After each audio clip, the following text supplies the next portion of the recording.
This is Between Hooksets. I'm Jason Walter from In Through the Outdoors with my partner in slime, Kurt Underhill from the fishing crew. What is going on, man? You? Good, dude. Yourself? You know, I can't complain. I'm not one for the heat, so I'm enjoying the cool basement today. Yeah. I don't mind the heat, but sometimes it gets a little much. Well, and then the sun. I was out on the lake. Let's see. I was out on Oahe. Was it Sunday morning or Saturday? The sun and the heat. I'm like, I'm over it. I'm just way over it. But whatever. We got to get out. We got to go fishing. Got to do the deal. You went out fish last night. How'd you do? We got one pike. One pike. Okay. Wow. So yeah. Okay. So no pictures of that then. No, Yeah, it wasn't very big. So okay. Yeah, you know what? It was fun to get out. We just a couple guys, one guy from Wyoming, guy from North Dakota that was here for work. So we went out and hung out for a little bit, and they'd never been on the river before. So we went out and fished for a little bit, and yeah, it's it's an experience. Water levels up a little bit. Fishing is pretty good. Pressure was high. Pressure went to 30.25, and things kind of slowed down. I'm gonna blame pressure. That's what I'm blaming. Pressure. I just blame that. I just don't even blame anything. I'm a terrible fisherman. I've told you that. Yeah, over and over. Same here. Same here. And I'm not riding pressure as a scapegoat. I'm just saying that one of the guys that we were fishing next to, who was part of the party, basically said, "I think pressure's high." I'm like, "It is. It's 30.25." He goes, "Oh yeah, crap." There we are. So that was that was part of the problem. So anyway, on to tonight's main event. Max Flatten and Sam Spies are with us, and frankly, I'm excited about this because these guys are they're pretty much hot sticks in the high school world. I mean, Sam, look at Max, this. What are you doing? Max is coming live from a boat. Yes, I love it. And Max catch fish while we're talking. Let me just get myself set up here for bass fishing. I mean, if we're gonna do this thing. If we're going to do this thing, I'm doing this thing right. You know what I'm saying to you? So, all right, now let's talk. I forgot mine, so hang on. There you go, Sam. Yeah, guys. So, do you guys protect yourself like this, or I is usually that don't just go something for the extreme bass guys do? I don't know. I usually don't go for the full face covering, but usually a hood and long sleeves. Yeah, no. Hey, it's a smart thing to do, man. We don't all want to look old and wrinkly, Brian or Jason. Yeah, that hides it. I'm going to tell you that right now. So anyway, here's part of the reason, or actually, this is the biggest reason that the boys are on the show tonight. Or would you rather me call you men? Big time in South Carolina on Hartwell. Can't wait to hear the story. Oh, it looks like Max is hooked up quick here. So, right. Sam, you went down to what event were you at there in Lake Hartwell? It was the National and World Championship of the TBF, the high school series.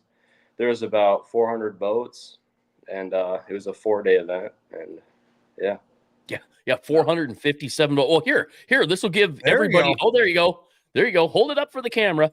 So look at this. This is obviously the rules meeting. And for anybody that's been at a rules meeting at a fishing tournament, that's a crap ton of dudes. Look at here. Garth Brooks didn't have that many people at his concert in Sioux Falls. I'm just saying. I'm like, hello. Man, that's flat out just a lot of people. Well, you have 457 boats. So you take that times 2. Yeah, a lot of people. Yeah, right. So there you go. Just to say the mass is a lot. You guys ended up in 28th place or 26th place? Yep, 28th. Then. Okay. So you guys travel down there, and you guys do this all over the country. We talked to you once before, Sam, but you guys travel all over, and you had to qualify for this event. So where did you qualify? How does somebody go about looking at getting into this national level? Because that one's not like the high school series you guys compete in on a regular, right? No, it's much different. We actually qualified on Lake Compesca. It was just the state tournament, the state TBF high school tournament. We qualified for that by winning that tournament. Is this a picture from that tournament? That is the picture from that tournament. Yeah. Boom. Okay. Yeah. I think it's cool that you can go all the way to Hartwell just by winning a tournament on, and I don't mean just, I'm not belittling you by saying just, but seriously, you win a tournament on Lake Campeska, South Dakota, and you're down fishing in a championship in South Carolina on one of Bassmasters 100 link. I mean, think about that. Yep. That's a big deal. You guys have had a chance to fish. Did you fish Eufaula too? Nope. Eufaula. Okay. All right. So, but Hartwell, one of the Bassmasters are there, and you guys were obviously there. What was the lake like to fish compared to those back home? It was really different because they have blueback herring, and they're a hit and miss like type bait fish. So you try and hit 200 to 300 points a day. That the bass set up on them, and then the bait will come through. And if you time it right, they'll be blowing up on bait and 60, 80 feet of water, hitting a top water or like a soft jerk bait. So you're setting on these points in 60, 80 foot of water, and you're catching top water bass. Yep. So they're up feeding, doing whatever, and then they go back down to deep water. Yep. So you just try and hit as many as you can that you can kind of tell is the right stuff they want to be sat up on. Because you're looking for points that have a steep drop off on both sides. Because when there's no current, they like to get on the front of them and just wait for the bait to come to them. But when there's a lot of current, they like to sit in the slack water behind the point and wait for the bait to blow over it. So that happens on Lake Oahe, though, too, right? Oh, yeah. Not to the same extent. They don't set up quite the same, just because there's not the same amount of current. I suppose Hartwell's got more current than Oahe. Oahe really doesn't move that much. No. I believe they had 3 to 4 gates open a day. Okay. I'm not certain how much water that is, but there's definitely a noticeable amount of current. Okay. So was it smallmouth, largemouth, or were there some spotted bass down there too? Spotted bass were the main player for most people, but I wouldn't say we weren't completely comfortable with fishing for those fish on those points in 60, 80 feet. I just felt like it was more my bread and butter. And I know Sam would agree to go to the backs of pockets up the Tugaloo River. Yep. And fish that dirtier water at the brush piles for largemouth. So did you end up bringing tackle from home, or do you have to buy some stuff down there that works better down there than up here? Most of it's different, but by now both of us have it all because we were just down on another blueback lake earlier this year. So you guys getting there? Z-Man? Yeah, some of them. Power bait? Yep. Jason's got his whole tackle box with him tonight. Is Guggen still a thing, or is that so yesterday or so 3 years ago? It's still a thing, but it's typically not my go-to. Okay. Big bite? Have you used these yet? I'm kind of curious. The panorama. I got a pack sitting right behind me. You do? Okay. Yep. And of course, then there's this one. Sorry, all my black ones are out at the river because I found out the black works great out there, so I don't have any black ones at home. But so you guys go down there, you set up on this event, 400 and some teams in the event. What's your mindset going into it? Wait, before I get there, you guys didn't even fish out of one of your 2 boats. You end up having some troubles along the way. Let's talk about that a little bit. Yeah, so about halfway there, we were driving down the interstate, thought we blew a tire, got out, checked it out, and the whole right side of his trailer was pretty much gone. So that was a little bit of a roadblock of our trip, and we ended up having to bring it to a place where they'd fix it. But fortunately enough, we had a college guy who let us use his boat for the weekend, so that worked out really well for us. Wow. So So 28th, and you didn't have your own boat. Nope, fishing out of a completely different guy's boat. That's Never a big fished out. deal. So do you guys got to have a boat captain in this event, or are you guys running the boats yourself, or how does TBF stuff work? So we did have a boat captain, but me and him, we do it all ourselves. Other boat captains for other teams will like run the trolling motor, do live scope for their kids, but that's not what we do. It's all me and him doing everything, running everything except the big motor, which the boat captain has to do. And it was his dad did it for the actual tournament. During practice, our dad swapped back and forth for who was boat captaining. So you just knew some random guy down there, and you got to jump in his boat, or how do you find a boat at Lake Hartwell? So me and him are looking at colleges down there. It's Erskine College down there, and one of the kids on that team offered to give us his boat for the weekend because we know his coach pretty well. Oh, that's pretty awesome. Because I told somebody the story, and they're like, "How do they go across the country and just have some random boat to jump into?" And I'm like, "Well, the network of fishermen is deep, so that's awesome." But you're out there, and you got to adapt to this, right? I mean, you already got the pressure of 450 some teams, but then you're on your way down. What is that? How does that set your mood? You're on your way down, and all of a sudden, you're sitting on the side of the interstate, going, "What do we do now?" Can't hear.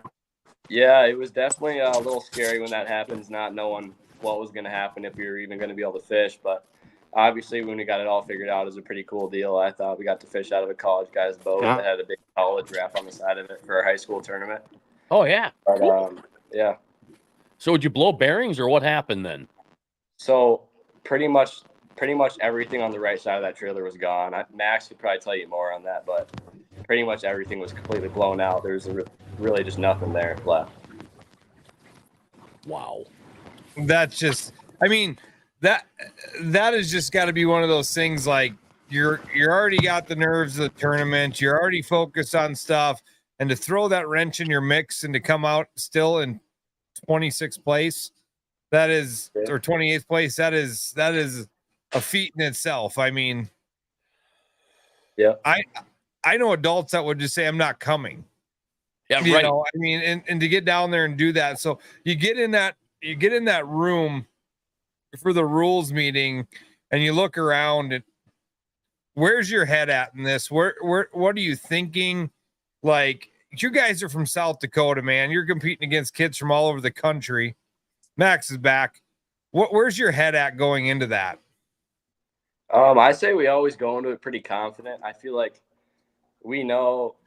I don't know. I wouldn't say we're cocky about it, but we're definitely pretty confident going into it, even though we're out of our comfort zone, I'd say, just because we know we've seen how other guys do it, and we know how we do it. And I think we've been down there a few times, starting to get a better feel for it the more we go down there, and got more and more confidence the more we're there. Yeah. Man, and confidence is a big, huge thing. You know, like you say, even though you're nervous, you're out of place, you don't know how well you fit in, but you maintain the confidence, and then you come out a top 30 finish out of 457 boats. Blows my mind. Yeah. So, Max, are you back there? Can you hear us? What's your level of attitude? I can hear you right now.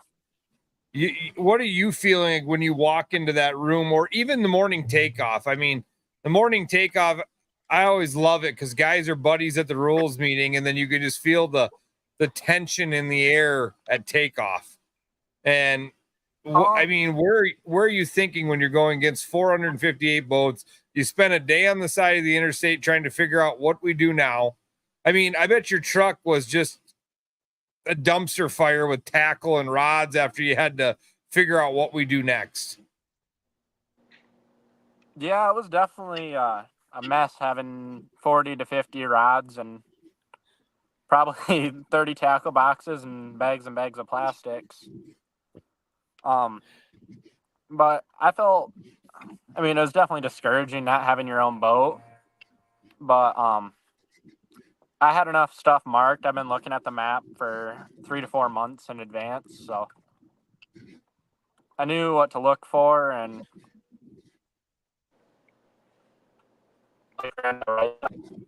the whole time. Did you use forward-facing sonar? Yeah, maybe a little much. Okay. So have you seen Randy Blockett's piece on spotlighting? It's driving me nuts that they're referring to forward-facing sonar as spotlighting, because Kurt, spotlighting is not like forward-facing sonar. Absolutely not. You shine a light on a predator, on a raccoon, a coyote, a fox, whatever. Some people might choose a wildcat, and you shine the light on it, you pull the trigger, and it's over. That does not happen with forward-facing sonar and fish. You don't even know what kind of fish that is down there. So, whatever. Yeah. But a great tool. And I'm guessing, Sam, you guys are big into forward-facing sonar. It's something that you rely on to find fish, right? Yes, sir. We do. So especially when we're down there. Are you using it for a learning tool, or are you simply using it to pick off bass? It's some of both. I mean, when we were fishing for spotted bass, it was almost all forward-facing sonar. When we were fishing the deeper water, looking for them out in the middle of nowhere. But when we moved shallower into the little pockets, we were using the forward-facing sonar to find more brush piles and like just fishing those brush piles, not individual bass. Instead, we'd be like finding where the brush piles are and just throwing our baits into the brush pile instead of actually trying to pick off individual fish. Yeah. Okay. So that whole live sonar it's a complete deal. There's so many different things. I think it gets a bad rap that it's the reason fish are being picked off, and it's just not that simple. So, it's good to know that guys like you, young guys like you, because everybody in the Bassmasters, the young guys are kind of getting a bad rap because of the live sonar and all, but it's a great tool. It's a great learning tool, and it can help you. It can help you win, but it's not a for sure thing though. Just because you have it and use it doesn't mean you're going to win, right? Yep. Yeah, I definitely agree with that. So you guys go from here. I know you guys both have a tournament this coming weekend on Big Stone, the TBF on Big Stone. Where do we go next? Like, you guys travel all over, and kind of go through what the rest of your year looks like. End of July, we head down to Lake Chickamauga and pre-fish for 2 days. And then August 1st through the 3rd, we compete in the Bassmaster High School National Championship. Now, is that you only have 2 days because of work schedules, because of everything else, or no, is that the Bass rule? It'll go off limits, I believe, in 2 weeks. And then Bass opens it back up for the 2 days before competition starts. So have you guys been to Chickamauga before? Yes. Sam caught a 7-pounder during practice there. Ooh.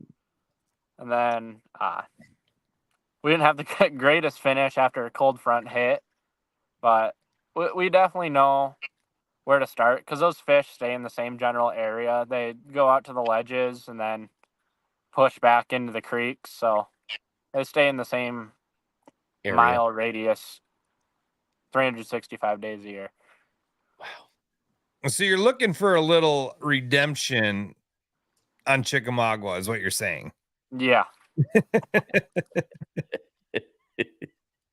So after Chickamauga, what's next for you guys? Then we really start slowing down for the summer, and then end of August, I go to North Dakota, fish the North Dakota Bass Nation regional qualifier. And I believe, Sam, you're fishing that too, correct? Yeah, I believe so. Is that on Van Hook Arm or Skakawea or something? No, actually, with North Dakota's laws on culling fish and the way the tournaments have to be ran, they opt to have it in South Dakota, so it's at a Mobridge. Oh, okay. So North Dakota, you can't call bass in North Dakota? Nope. Really? And then a certain percentage of the like entries and winnings go to the state. So Okay. Yeah. So I didn't know you couldn't call bass in North Dakota. That's something new for me because I know they have.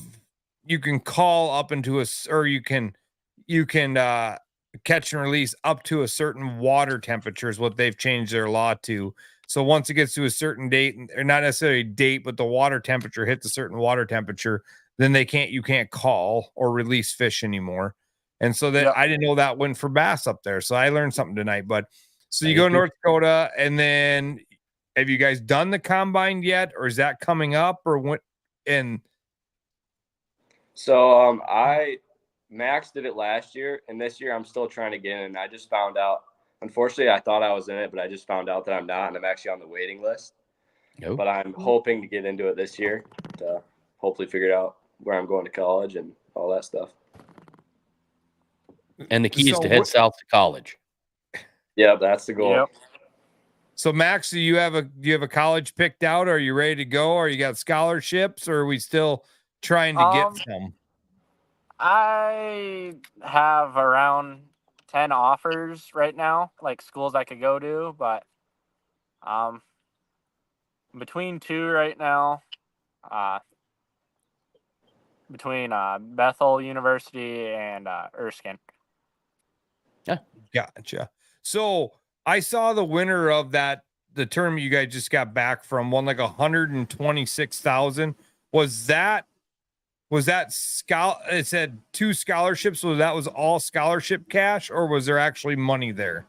No, that's all scholarship cash. That they're pretty much giving like 2 full ride scholarships to Kentucky Christian.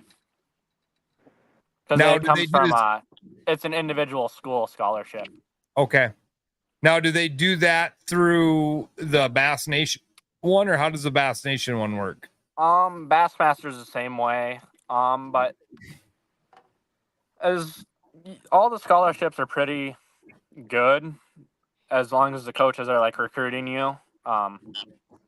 Most colleges on average are like half your tuition a year covered. So some are more and some are less, just depending on the school and type of funding they have for the program. And I went to school to do schoolwork, and you guys are going to school to bass fish. I love it. Yeah. That is the way to go. I just love 2024. Golly. It's neat though. You know, because you think about the money that's made, think about the careers that have happened. And obviously the ultimate goal would be to get to the Bassmaster Classic or to be on the Bassmaster Elites. Yeah, that's definitely I wouldn't say just goal, but plan to fish the opens right out of college or during college and try and make the elites.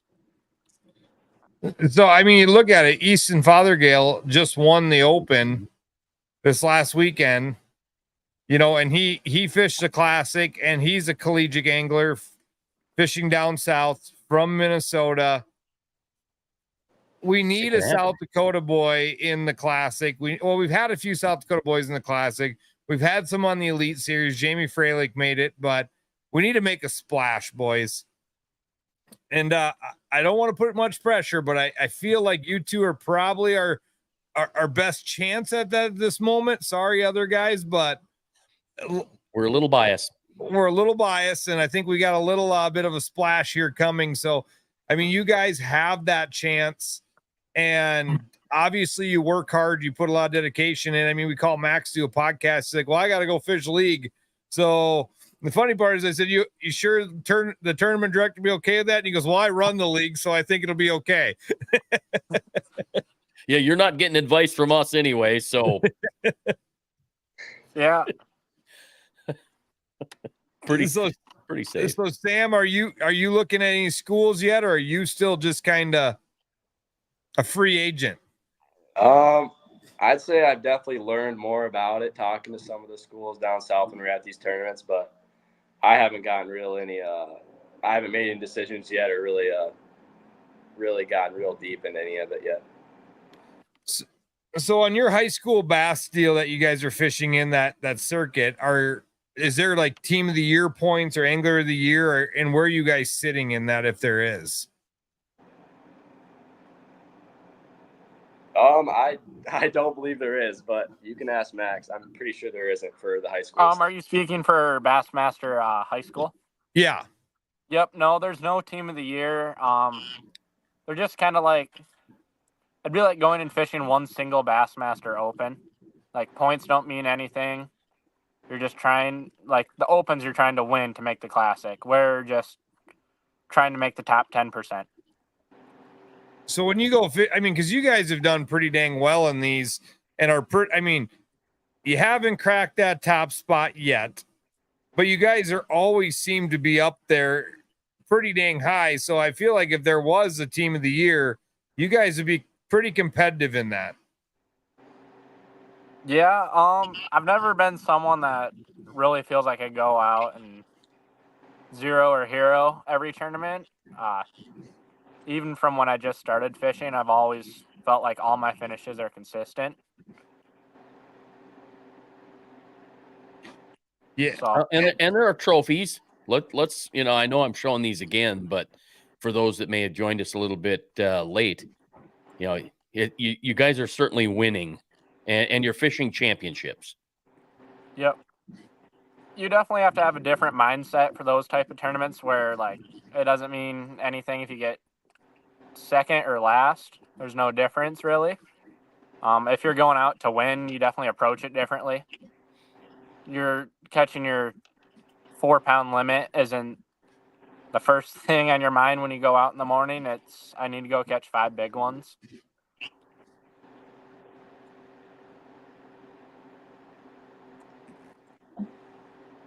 You there?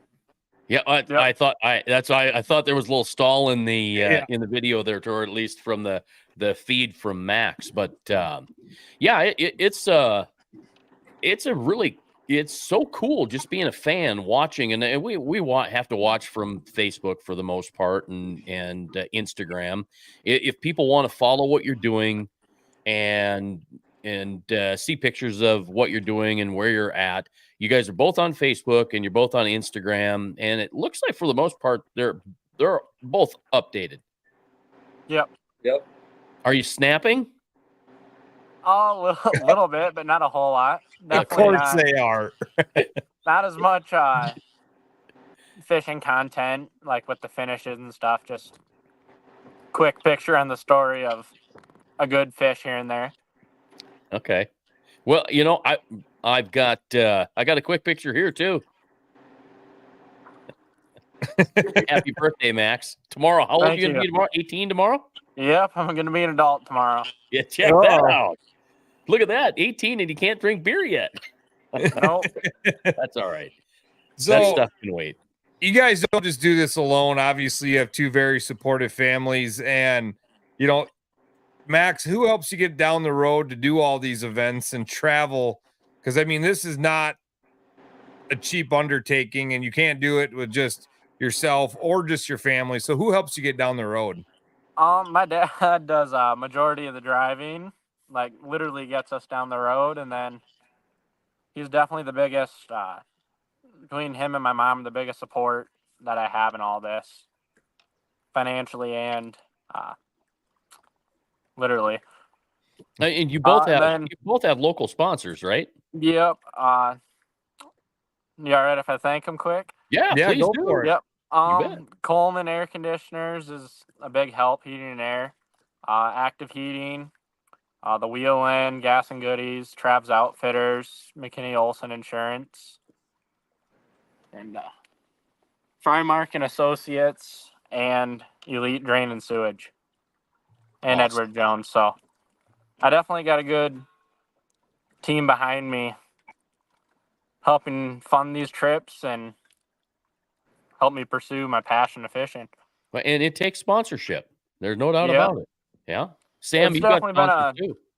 Yeah, I'm about learning the same. curve. My mom and dad are both obviously the biggest ones, especially my dad really wanting to help me out and always traveling with me down to the tournaments down south. But then, of course, I got my local ones. I got Honey Bucket, which is my main big one. They really helped me out, support me a lot. Just got my boat wrapped, a big Honey Bucket thing on there. And then I also got Gunnet Farms and Artist Acres are my other two pretty big ones. Fabulous.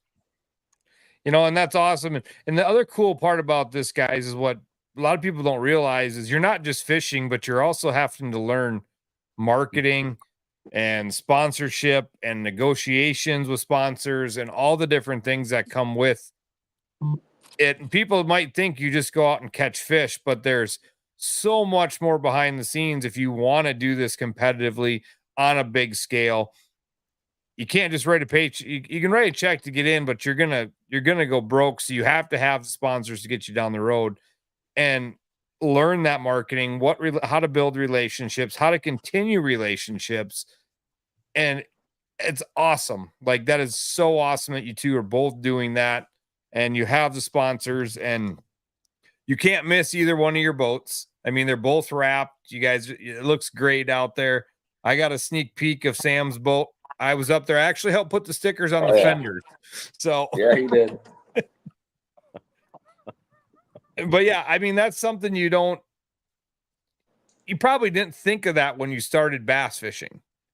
Like, No. how do I approach a sponsor? So what's your mindset when you go into that? Usually I try and target the sponsors that I already have a relationship with them on a personal level or do business with. Like taking my boat in, purchasing grass and tackle through them, or even insurance. And usually they're the first ones I approach. And then I have different tiers of sponsorship and just negotiate with them and see, first off, they're interested, and then what they get for set amount of money and how many years they want to do it for. Love it. Oh, by the way, my mom texted and said, what does Max have tied on the end of the line there? She wants to see it. Nothing too secret. It's just an 1/8 ounce Ned head with what's it called? Crush City Ned DLT. Of course, everybody's got Crush City on because that's the big thing. Oh, these days, not right? even that. That's all I can get in Watertown. I don't have access to a Shields like Sam. Well, yeah, I hate to say it, and I don't want to be negative about runnings, but I've had a tough time finding stuff there. Yeah, Just well, I a mean, little thin. they'd never restock, it seems like. Yeah, that makes it kind of tough, and it is a little easier when you can get to Shields and get the stuff that you need, no doubt. Yeah, it's probably good I don't have a Shields. I wouldn't have any money left. Yeah, especially if you're doing top water and you're buying these doggone things. Well, they're like $13, aren't they? $12.99. Just about everything. The stunner, whatever it is, the price on stuff is pretty doggone expensive. It's hard to lose that. I got big on all the mega bass jerk baits and stuff, and those will make you go broke really quick when they're $25 a pop. Yeah, you're right. Yeah. Oh, man, that's tough to spend $20+ on a crankbait that you know darn well you're going to lose. Yeah, well, at least the jerk baits, you don't seem to lose them a whole lot throwing them in open water, but the pike like to eat them too. So. Oh yeah. So and you're chucking what, 30-pound to 50, 60-pound braid? On a spinning rod, I have all 6-pound main line. And then like on top water, I'll throw 15-pound mono, and then anything really grass fishing's 50 to 65-pound braid. I suppose there isn't a whole lot of grass fishing around here, is there? There's, once you get up north in the state, there's a lot of it, but not much south of Watertown. So you're on Lake Campesca, of course, in South Dakota by Watertown. Is that a relatively decent lake? If somebody wants to learn the Ned rig tactic, if they really want to master the Ned rig, I've heard that there are plenty of small bass on Campesca that people can learn on. Yeah, it's if I was to take out someone that was just getting into fishing or wanted to build confidence in a certain bait, that'd be the first place I'd go to, just because you can go out and catch 100 to 200 1 to 3 pound bass in a day very easy. Yeah. Okay, so let's talk Ned rig a little bit, because I've talked to a few guys that have tried it, and they think it's stupid. And I don't know much about it, but it's just slight little movements, right? It's not your typical, 9 to 11 jigging thing, right? It's just very small movement. Yeah, there's 3 ways I typically fish it. Depending on what they're eating or how they're acting, just using my forward-facing sonar to watch them. If they're really aggressive, you can get away with slowly swimming it above the bottom and then just killing it. And then my most often used way to fish it is just little 3 to 4 inch little pops with my rod tip and reeling up the slack. So I was watching a little story. I think it was a podcast. Ned Cady was on, and Ned is obviously where the Ned rig comes from. He was talking about the fact that the Ned rig originally was designed to fish the upper end of the water column. Yeah, and that he uses. I watched that. He had a video on YouTube about it, and I've caught him swimming it, but never felt like I catch him better swimming that than I do a swim bait or crankbait. So what size Ned head do you guys use? Do you use the light stuff, the 132nd, the 120, whatever it is? Most of the time I do about the lightest I can get away with while still being able to feel bottom. Just the slow fall on the pops is, I think, what gets them. It seems more often than not they want to eat it as it's just falling by them slow. So, Sam, when you go to a lake, what is your first go-to tactic? I do love the Ned rig. That or a good old wacky worm usually does the trick if they're being picky. But something slow usually. I don't know. Talking about the Ned rig, I don't know. It's one of definitely my favorite things to do. Well, my next question was, what's your favorite bait to throw? And you answered that for me. So a Ned rig, but crushing a topwater's got to be pretty awesome. Yeah, that's always a lot of fun. I love throwing those whopper ploppers or a frog. Yeah, we're getting into that season now here, and we were able to do a little bit of that down in South Carolina with a big popper back in the creeks, just popping it real loud right away in the mornings. So that was a ton of fun watching them blow up on that. Have you used the cicada bait yet? Sorry, what was that? Have you used the cicada bait yet? I have not. No, not that one. I hope we don't start hearing those things early around here. No. They were terrible down there. I was just going to say, were they buzzing like crazy down there? Yeah, once it would get real hot in the afternoons or even mid-morning, it was 90 degrees. You could hear them all day long, no matter where you were.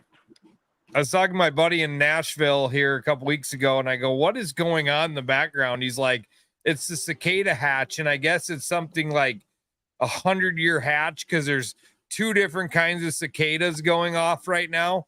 And it literally, I was like, I can't even hardly talk to you. It's so loud. So I'm guessing when you go to Nashville or down to Tennessee to Chickamauga, you might want some cicada baits. Yeah, it's weird because you can hear them here in the summer sometimes, but it never seems like there's anything like down there with cicadas. Yeah, and I swear we heard them late last year. I don't see why they wouldn't eat them if there's that many.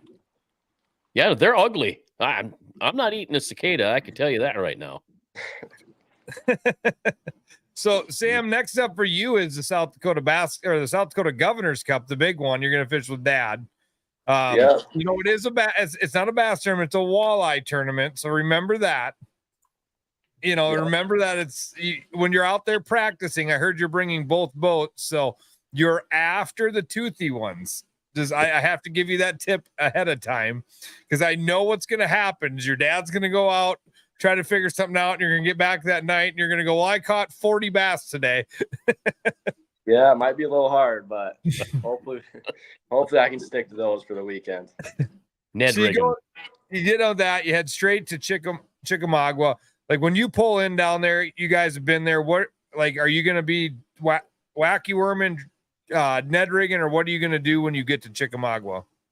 It's going to be really hot when we're there, so they're going to be a lot deeper, but we've got somewhat of a game plan so far, but we're also going to have to experiment when we get there, I'd say.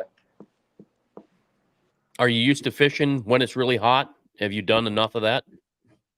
This last weekend when we were in Lake Hartwell, some of the pockets, the water temp was upwards of 90 degrees. So that was pretty crazy for us. But yeah, we're figuring it out. I feel a little bit more and more as we get more used to going down there. Whew. Well, I know we're starting to see, Max. What's the water on Campesca right now?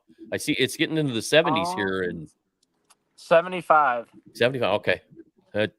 But it didn't take long. The sun came out at the river and we went from 62 to 71 in a quick hurry. Of course, we're talking surface temp, but wow. So heated up quick. Yeah, I mean, and it's the heat of the summer and you're down south, you're gonna do that. And then are you done with the high school bass series down south for the year? Yeah, yes. Yeah, that'll be our last one for the year. Okay. And then, unfortunately, you got the rest of the summer to do stuff around here. But I mean, with what you guys do, you guys take a lot of time out of school to head down there and go fish these things. So, Max, you're both graduating next year, right? You're both seniors, or are you still you'll be a junior, Sam? No, we'll both be seniors next year. So one more swing at the high school series next year and then on to college. Yes, sir. Woohoo. So, well, it's going to be awesome to keep following along with you guys. I'm overly impressed. And Sam, I'm really impressed because I know your uncle also well. And I don't know how he gets out the door of the house in the morning, let alone kills anything or catches anything. So if you have any of his trait, and I know your dad, and there's a challenge there too. So, it's impressive that you guys are going out and doing this. I mean, I had to make your dad like a 13th place trophy in the Gov Cup one time. So yeah, I wouldn't say I learned a lot fishing wise from my Uncle Ben, but he definitely does help me. He definitely does help me with a lot of the marketing stuff with all his running a TV show and all that. But I wouldn't say he's the most talented fisherman. He's pretty bright at that marketing stuff. And that goes for you, Max. I know your uncle. I don't know how he gets out of bed in the morning either. No, even after all this success that he's always talking about, bass are about as dumb as a rock, and that's what little kids fish for. But that's not fair. That sounds like Jason. You just got a comment. Lake Erie is 76 in the Western Basin. Really? So it's even warming up on the Great Lakes. So, hey guys, it's been great talking to you guys tonight. We look forward to following along. Hopefully you go down to Chickamauga and just stomp one in them. Yeah. And, Sam, we'll see you in a few weeks here in Pier, and we'll take some. Oh, we got a pike. Oh, look at that. Like. Well, that was too fast. He doesn't want to show off his fish. No, I don't suppose. So what time's weigh-in tonight, Max? 9 o'clock. So we got just over an hour to. Yeah. And have you upgraded since? I know you said you were sitting on about 8 pounds before the show started. Have we upgraded any? No, we've caught a couple that are close, but we'll probably make a run to the other side in a little bit here. What do we got here? Captain D. Dustin wants to know, what about the shout out for Captain D? He already got you, but I think you missed that a little bit ago. Yeah, he's a great captain. He does a lot of his push-ups and naps in the back of the boat while we're fishing. Oh my. Okay. But he knows how to drive a boat really well. I'll give him that. Love it. So hey, he did catch the biggest spotted bass on every trip I've ever been on. So he's got the spots figured out, huh? He might not be the best with the bait caster, but for some reason he always seems to catch a 3 to 4 pound spotted bass everywhere we go. So you guys are off the Big Stone this weekend, guys. Good luck up there. We'll be following along, see how you guys do. And I definitely know you'll beat Zach. That's just a given. You're going to beat Zach from Megalithium. If you don't, we're going to have another conversation. But go out and beat Zach and all the guys up there. And good luck. We'll see you guys here very soon. Thanks for joining us tonight. And Max, I hope you win tonight. You better text me and let me know if you win. All right. Thanks for having us on. Thanks, fellas. Good luck. Appreciate it. Thank you. Well, buddy. All right. Awesome. Okay, so we got a couple of things to talk about here. Let me do this real quick just for you. Okay. I already set my lineup. Oh, you I already did? got it done. Okay. That was my little hint to set your lineup this time. I got the lineup set. I did that right after last event. Okay. Good. So yeah, I forgot, but I would have finished probably the same spot I did. It's hard. I set mine and I haven't touched it. Matter of fact, let me go back to it. I set it and didn't touch it. Justin Hamner, Wes Logan, Taco Ito. I've been riding Taco a little bit, but I'm thinking this is the one, Joseph Webster and Bryant Smith. So we'll see what happens. Yeah. All right. And you guys, tonight's the night. Apparel orders end at 11:59 for both the Fishing Crew new apparel and the Governor's Cup. So make sure you get on. I posted a couple things on Facebook. Make sure you get on and check those out if you're interested in that stuff. Tonight will be the last night to order that stuff. So appreciate the support and all that, guys. Good luck out there. And we're going to be Gov Cup before we know it. Oh, I know. And also be paying attention. We're going to have the first ever Lieutenant Governor's Kids Fishing Tournament during the Gov Cup. So make sure you guys pay attention to that. There'll be a sign up on the website. Free to enter, 100 kids. Got some great sponsors. We'll probably talk about that here next week or so. We'll get some into that. And then the pre-Gov Cup 50th party. Selling 150 tickets for it. Prime rib dinner, $25 a ticket. All proceeds go to kids fishing. So going to be awesome. We're going to have a couple auction items. So we can't wait for everybody to be there. It's for the kids though. So darn it anyway. Someone pour me a double shot of whiskey. All right. I better forget. By the way, Laney Wilson rocks a cowboy hat. I don't care what anybody says. Love it. Big time. You're just going through all the pictures tonight or what? Just going through everything you have in there? I don't have anything left unless somebody wants to see a willow cat or whatever again. But yeah, no, that's it. So anywho, awesome. Thank you. Have a great night. We'll see you all next Wednesday. Dusty Minky, we'll see if he joins us next Wednesday. Yeah, sounds good, man. And all right. Good luck out there. Yep. All right. Thanks.